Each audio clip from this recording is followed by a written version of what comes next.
vista dell'attivazione della nuova curvatura in criminologia per l'indirizzo dell'economico-sociale del liceo Lombardo Radice, oggi abbiamo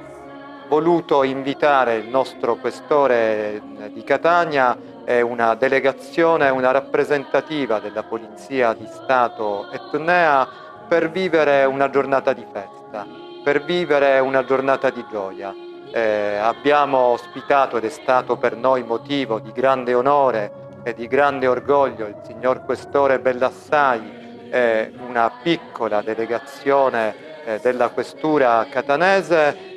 per organizzare una bella cerimonia di consegna della bandiera della Repubblica Italiana da parte dei nostri studenti al nostro signor Questore. È una iniziativa che rientra proprio nell'ambito di un più ampio progetto e programma di attività di educazione alla cittadinanza, di educazione alla legalità, di educazione civica, di educazione al rispetto e alla pace che stiamo realizzando qui al liceo Lombardo Radice e che culmineranno con il loro clou in due importanti convegni che stiamo organizzando il 25 di novembre in occasione della giornata contro la violenza di genere e il 3 dicembre prossimo in occasione della giornata internazionale delle persone con disabilità. Ci sembra doveroso e un impegno da parte di questo istituto